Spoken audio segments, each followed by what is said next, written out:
легенда или правда? Говорят, история папессы Джоан — это миф.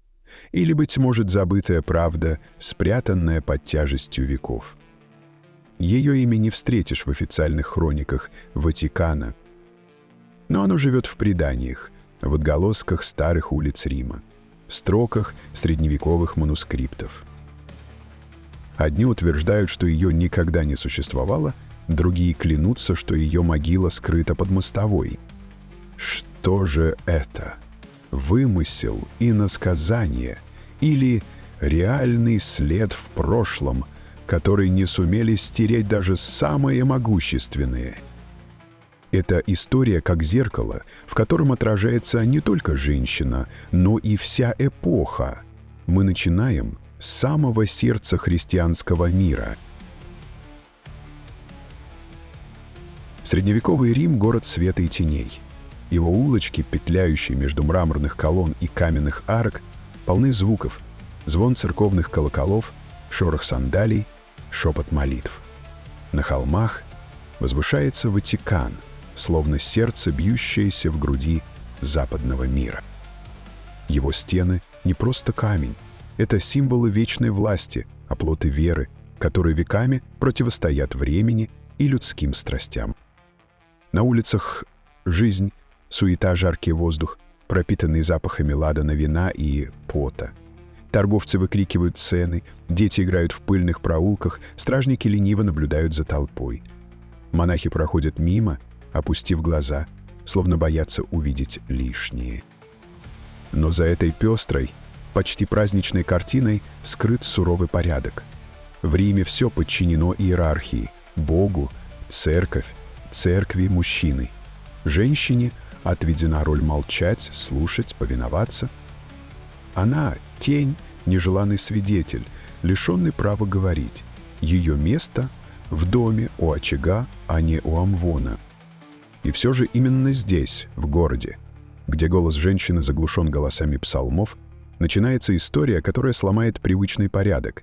История девушки, чье имя будет стерто, но память сохранится. История, с которой начинается движение не телом, а духом, из тени к свету. Ее зовут Джоан. Родилась она далеко от Великого Рима, в тихом поселении, где время, казалось, течет медленнее.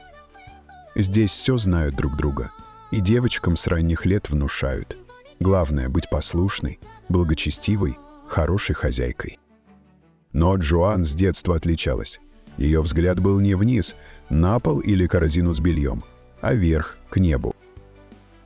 Она задавала вопросы, от которых взрослые терялись. Почему Бог только мужчина? Что значит душа?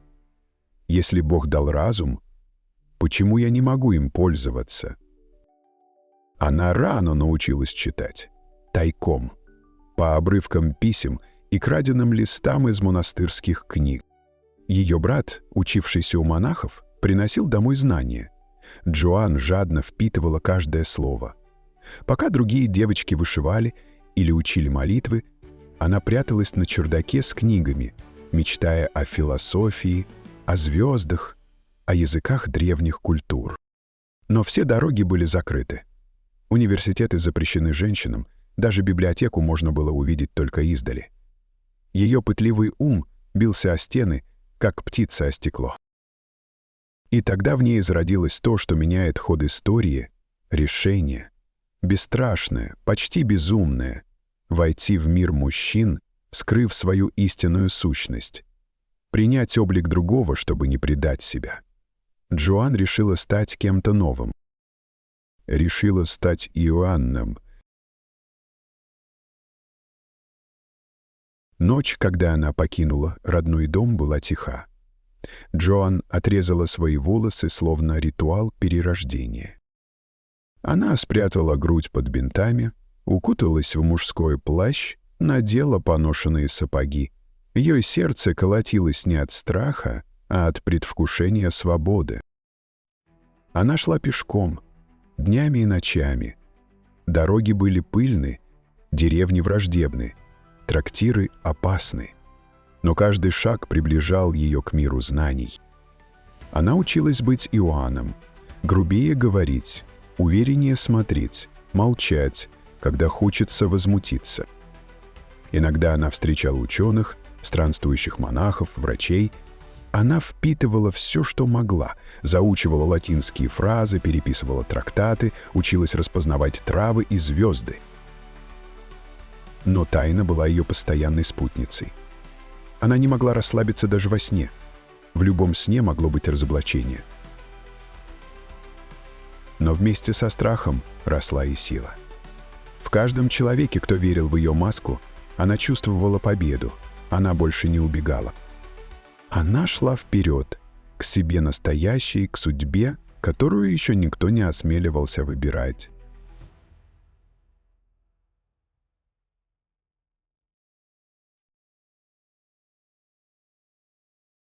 Годы проходят. Иоанна мудро правит церковью.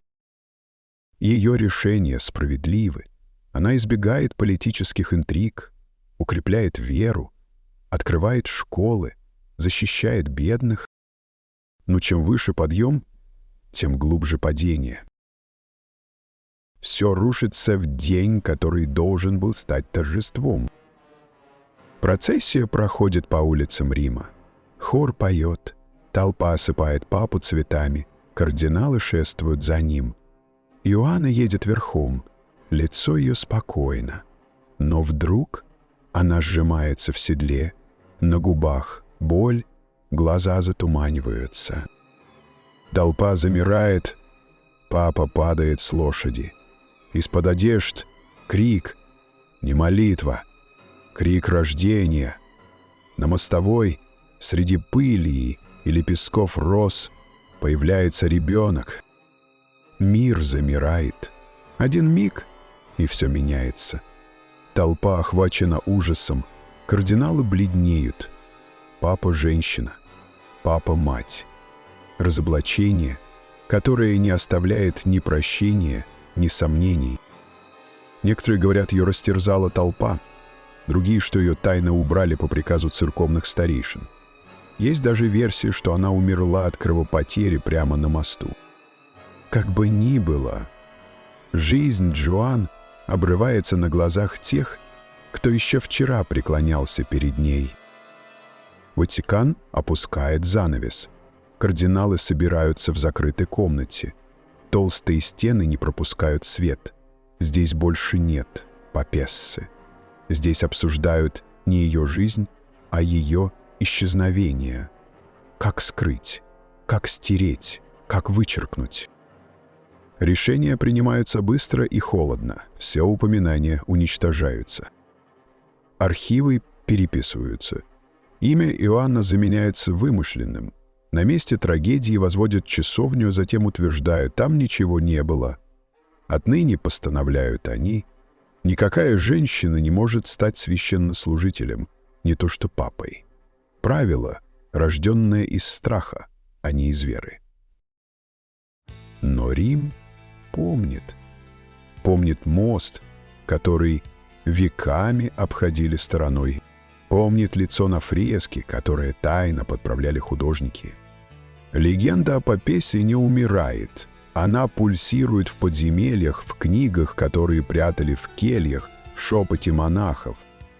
И хотя официальная история отвергла ее, народная память сохранила. Слишком сильным было потрясение. Слишком великим ее дерзновение. Ее история — как трещина в мраморе, которую не заметит первый взгляд, но со временем по ней расползается новое мышление. Правда ли все это?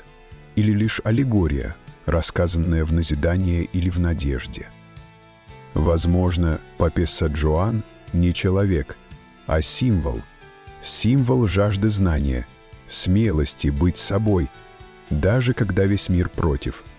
А может, она действительно была однажды в городе, полном света и тени. Если ее история ложь, то почему она так правдоподобна? А если правда, почему ее так старались забыть? Одна женщина однажды вошла туда, куда не должен был войти никто вроде нее. Она переоделась, прошла и даже возглавила святыню. Это значит, что путь существует. А значит, вопрос остается, что страшнее для мира – женщина на троне? Или правда о том, что она там уже была? Silent figure finds this place and dreams within the darkness sleep. A whisper soft, a mournful sigh, a tale of love and dark desire, where shadows dance and passions fly.